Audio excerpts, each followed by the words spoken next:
Abaroma 8:46 yego 48. Uko niko umwuka adufasha, uko niko umwuka adufasha mu ntegeke zacu, uko niko umwuka adufasha mu ntegeke zacu, kuko tutazi uko dukwiriye gusenga, kuko tutazi uko dukwiriye gusenga, ariko umwuka ubwe niwe udusabira aniha iminiho itavugwa. Pawulo avuga ngo ariko umwuka ubwawo, twebwe abantu batazi gusenga, umwuka udufasha gusenga, kandi mu gusenga kwawo ukaturira iminiho itavugwa, kandi irondora imitima izi ibyo umwuka atekereza, kandi irondora Imana irondora imitima izi ibyo umwuka atekereza, kuko umwuka asabira abera kuko Imana ishaka, bigatuma Imana izirondora imitima, umwuka aje gusenga, ugasenga uzi icyo Imana ishaka kubera hasi. Ndabonye Yohana 16:7 16:7 havuze ngo ariko ndababwira ukuri yuko ikizagira ico kibamarira. Yesu abwira abigishwa ati icogira akarusho, icogira umumaro kuri mwebwe ari uko ngenda, nuko nyogenda, kuko nintagenda hagumana namwe umufasha atazaza aho muri, ntazaza ngo basanga aho muri, ariko ningenda nzamuboherereza. Amen. Nzabohereza uwo mufasha. Genda ku 13 umurongo, simbe 13 havuze ngo uwo mwuka w'ukuri naza, azabayobora mu kuri kose, kuko atazavuga kubwe, ahubwo ibyo azumva nibyo azavuga, kandi azababwira ibyenda kubabaho. Urakoze. Bwana asifiwe. Dushimane natwe kuko Imana ibe kutuzutsa neza, akaduha ibihe byiza, akashyika amateraniro Imana ihimbazwe, ikayobora bagenzi amahoro, baje muri Afurika bagize igihe kirekire, abari mu Rwanda, i Bujumbura n'ahandi, Imana ishimwe abayoboye, ndetse ikayobora n'abashyitsi baje batugana, bamaze kwiyegereza hano, n'abandi bataje gusenga. Imana ishimwe iziyobora abashyitsi kandi ikabara abagenzi, ubundi ikabasoza n'amadosiye bakaza. Reka tubone ijambo ry'Imana. Nashimira abaririmbyi n'abandi bose mwakoze, mwagize neza cyane, Imana ibaheze umugisha. Nabonye nuko twagasana twaguwe neza, Imana ibaheze umugisha. Tugana umwanya mutoya, cyari igihe cya Pasaka, niyo turimo, ariko ntabongana ibya Pasaka, ndabwiza Pentecoste. Kino cyumweru cyangwa se muri kino gihe niyo jumbe mfite, hari igihe umuntu ahabwa kumva message iraje itandukanye no kuhatekereza no kuhabona itandukanye n'ibihe bihari, birashoboka. Nanjye sizi impamvu habitera, bijya bikunda kuba, simba ari je nyine akabigiza uhawukena nko kuvuga ntibari byuvuga. Reka tuganire hejuru y'umwuka. Umwuka tuba ku cyumweru yashatse kubikobozaho, avuga ijambo ry'Imana ribakanye n'umwuka bibaye neza cyane. Umwuka ni iki? Ubundi umwuka dusange dusonye Bibiliya, tidusanga ari umwuka nkuko tubibona duhumeka, cyangwa se udafatika, cyangwa se udashobora kubona. Undi mwanya dusanga umwuka ari nk'umuntu. Bibiliya ihita ingero nyinshi, ayavuga ngo ntimugashavuze umwuka wera, siko bivuga, ntimukawurakaze. Urumva ni ikintu cyumva. Umwuka wera arambwira, ni ikintu kivuga. Umwuka wera aranterura, ni ikintu kirengeza. Umwuka wera arampishurira, ni ikintu cyerekana, kigashyuye kerekana. Umwuka wera aranyongorera, umwuka wera arampereza. Urumva ni ikintu gishobora kandi kuba nk'umuntu. Umwuka ni ikintu gifite amakonsi yose y'umuntu, wisize ko kidafatika gusa ngo tugifate gusa kigaragare mu maso yacu gira amafuka, ariko ni ikintu gikora ku muntu. ubundi kandi bakawugeranya n'amavuta n'amazi, bakawugeranya n'umuriro n'inuma n'ibintu byinshi cyane, n'umuyaga, ugereranywa n'ibintu byinshi cyane.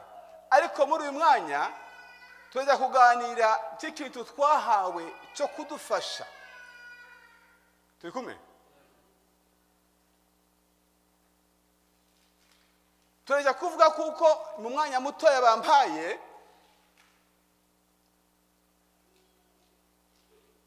kanisa wala Mkristo mwamini hawezi kazi yoyote pasipo kuwezeshwa na Roho Mtakatifu. Umukristo, itorero, wemera Imana, wemera Yesu Kristo mwami n'umukiza, nta kintu na kimwe yokora atabashishijwe n'umwuka, nta kintu na kimwe. Mbonye abantu basinzira, ndara muri kampani sorry cyangwa se mwarwaye birashoboka, none no gutentebukirwa byose byanashika, nuko iyo se ngo uzuka byenda wumva umubiri kugoye isinzira, maze guhimbaza wakoze. Amen. Kandi niwumva umwuka ubwira gutegera ukawukangura urategera. Sinambwira umuntu ngo ntiyakera yikiza haleluya, sinabimubwira adabihatirwa no kumugora. Turi kumwe? Kasi yobwira umuntu kwere kutaje gusenga hari impamvu zazayimuteye, kwere ko tuye kwiza ugasohoka hari impamvu zazimutera. Reka tuganire. Bitubwira ibihe bitatu Imana yakoze mu bihe bitatu, bikazwa ko kumusezerano rya kera Imana yakoze nk'Imana mu kurema isi n'ijuru. Imana ikagaragara nk'Imana, ubundi kandi ikagaragara kandi mu buryo bw'abantu, bwinje mu buryo bw'abahanuzi, ubundi kandi ikagaragara mu buryo bw'abatambyi, ikagendera umwana muto kwera abatambyi, kuko uryo mutambyi ni umuntu uzana raporo y'abantu agashira Imana. Umuhanuzi ni umuntu uzana raporo Imana agashira abantu. Abyumvise? Umuhanuzi ni umuntu uzana raporo akwemejera akazanira abantu ku isi. Umutambyi akura raporo ku isi akashira Imana mu ijuru. Agaza herera akavuga ngo Mana abantu nuko babarire twacumuye nuko n'ishero z'umutambyi akatabira ibyaha byabo. Imana rero icyo gihe ikora n'abatambyi, ikora n'abahanuzi n'abami, ikoresheje abamarayika n'abandi bose n'umwuka. Ikora muri icyo gihe igihe cyo gucungura umwana w'umuntu, ngo Imana igaragara nk'umwana wa Yesu Kristo mu butatu bwayo butagatifu. Iraza guhinduka umwana w'umuntu, ivuga ubutumwa nk'umuntu ibana n'abantu, mugira imyaka 30, iyo myaka 30 ari umuntu mu mwana ukina nk'abana, ukatuma nk'abana. Igihe cyo kuvuga inshingano gatara kuvuga ubutumwa no kiza indwara. Haleluya. Acungura umwana w'umuntu. Rwa rwandiko rw'imihango rwaturegaga ngo arufata rushanyira ku musaraba, ngo natwe tuhiduriki ngo abishikira abe n'abatambyi, ngo tubabana bo mu bwami bw'Imana, tubabaragwa mu bwami bwayo, tubabatahajuru, tubabanyejuru. Yesu agiye kugenda, igipindi cyo kirangiye gukora nk'Imana mu buryo bw'umwana. Haleluya.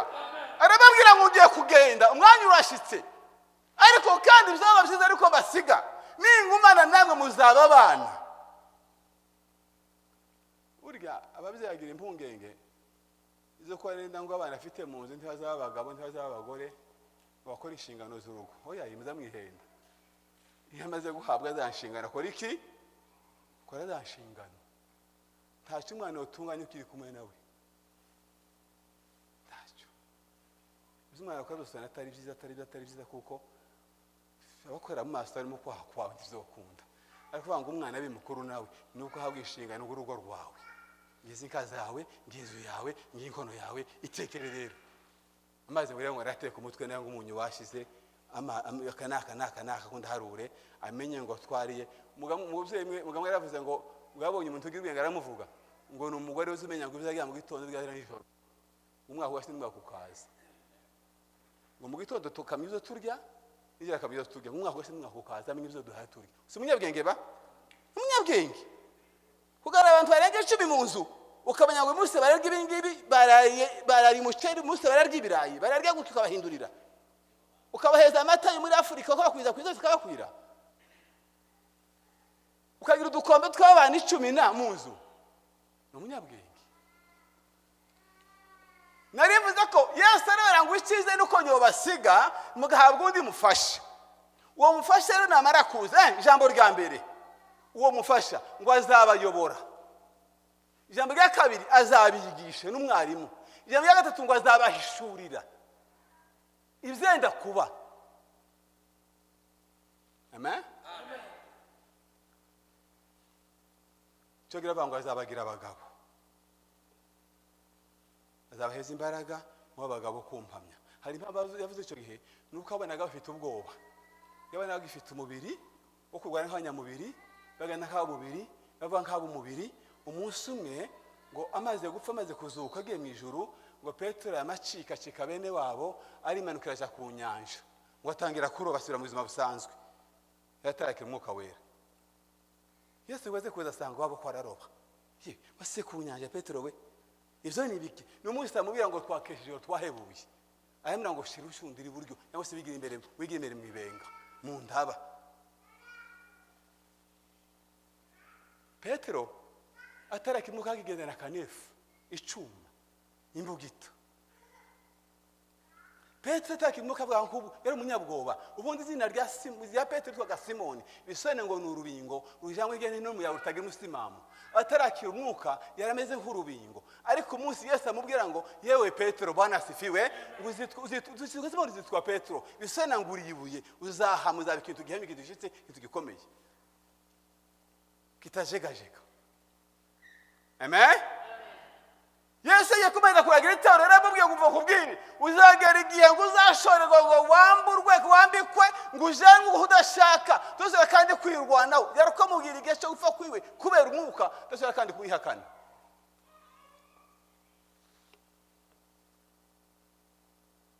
Rero bene data, igihe turimo ni igihe cy'umwuka wera uhakora imirimo. Indirimbo turirimba Pawulo yavuze ngo ni ibihimbano by'iki? Z'umwuka. Amiga twigisha yaravuze ngo ni impano z'umwuka. Imbuto twera aravuga ngo ni imbuto z'umwuka. Intwaro turwanisha aravuga ngo ni intwaro z'iki? Aravuga ngo mugende nk'abo umwuka kandi uyoborwe n'umwuka. Aravuga ngo pasiporo hawezi kupoteza Bwana. Yesu yaraje amaze gushika Yesu ngo ahura mu Samariya kazi kuri gariba. Wa mugore mugira aramira ngo mwebwe iwanye Yerusalemu umusengera mu rusengero Yerusalemu mwebwe abayuda. Natwe ngo Basamariya ndetse musozi Gerezimu. Yesu yambira ngo uvuze ukuri kankubwire ijewe ndacyara hangaha ariko igihe giye kuza. Amen. Ntakira hangaha abasenga tutazagira gute? Bazasengera mu kuno mu mwuka. Haleluya. Haleluya. Ayi, haleluya. Oh, haleluya. Ariko ngo basenga data wa mugore we. Si Yerusalemu mu rusengero. Tawe muri Grace. Never again. Oh, haleluya. Yeah! Si Samaria, musozi Gerezimu. Lebanda. Kankubwire uzasira imico yake kurengera toshira ugura ikindi utari mu mwuka ntabwo Imana izabasha kubona. Ta raporo hayitangwa. Uzabwirize ivyumwero n'ibindi utumirwa ku mitera n'ibindi biterane. Utari mu mwuka ta raporo izazamuka ntawe utanga raporo n'umwuka. Yaravuze ngo uzabahereza umwuka kandi uwo mwuka uzabayobora. Ngo data zishe umwuka utekereza kandi data wazi n'ibyo tuyanyibwira nico gituma ngo iwe akabwira Imana ngo dore icyo rutiganda kenye nuko.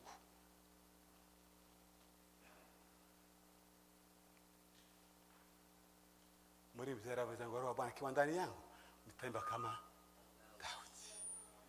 Musume w'ikanisa wisanduka ryaranyazwe ku ngoma ya Sawuli, ku buyobozi bw'umutambyi Twaheli ngo aranyagwarira agenda. Daudi ngo aja ku ngoma isanduka ryaragiye, ariko ngo umunsi rigaruka ngo aribonye ngo umwuka w'Imana muzamo. Niyo mugabo wa mbere atamze igisima ngo aratamba ngo ari yambaye ikanzu y'ubwami ngo maze ngo arazamuka ngo abantu bose n'abayokene baje bibi babona mu ntege ziwe ngo umwami kaza aravuga ngo ayi wagipfuwe wasaze numwe abadayimoni. Kurabyina imbere y'abantu bawe, kurabyina imbere y'abahungu n'abakobwa, kurabyina imbere y'abakeshi bayanyoko bukwe wagipfuwe mbere abayoboye icyubahiro cyawe. Dawidi aravuga ngo ntahuye kuko Imana ngo akuye so ku ngomera nyimika. Haleluya.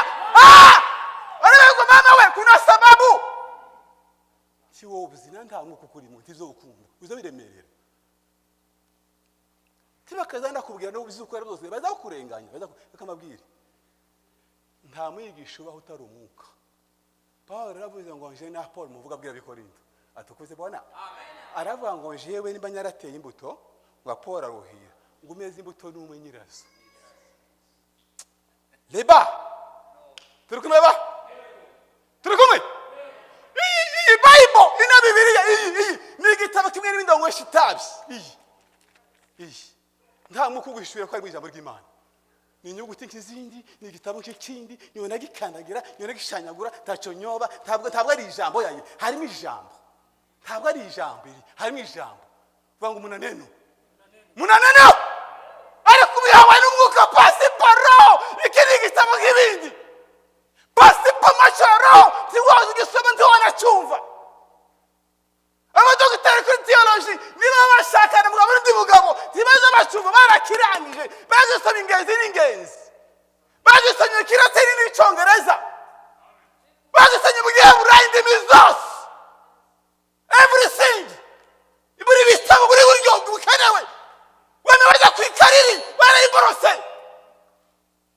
restasyo barayivuga baririmba lakini hakuna roho Bwana naweza kuwafunulia semena naye bicho gituma tubira ngo ndagiceceshobi nta maturo nta no gutamba ngo muziki uyoze ubwenge hakuna roho ndani yake pasipo roho hawezi kuelewa Mungu pasipo roho hawezi kusikia ni mipango ndiko mtafute Mungu biguheresha ni rutigande mwenako ni kama kawaida kwake haleluya mana we reka banyumve mana bezi Mungu ukumva reka ndangize sinyabagora ndarangiza sakenda yuzuye Mwuka ukurambira ngo sikaza mbagora habaze miniti 7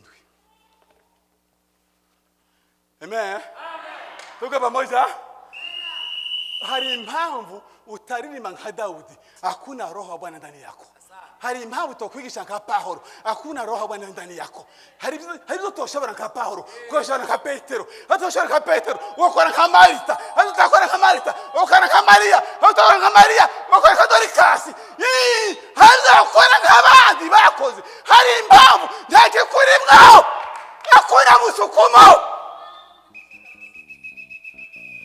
imodoka zose imodoka muri garage hakunda amabateri hari rutana na za moteri ari nta mwuka ntakuna musukumo sibakaza kugura sibakaza kwinginga umunsi umukuza kuzamo uzabikora Daudi ngo agenda shise haleluya ngo batangira guhanura babwira Sawuli ngo Daudi ga ari hehe dotani harya ngo niyo bari n'abana irama n'abahanuzi ngo aje kubahigana ngabo ngo apfuye gushika umwuka w'Imana ufatira mu nzira ngo barahambura akaza hano yambaye ubusa ngo hanura nzira yambaye ubusa hari impamvu bitera reka ubinegure reka ubigaye nta mwuka ukurimo bazakurenganya sibakaza kurenganya amashere yose ugira nta mwuka ufite umwuka nta mashere yagira muzi impamvu abakera bagazaguruka ba data n'abasokuru hari haruguru none hari inganji nyagane na muzinga badinzi yamwe bagazafata amakara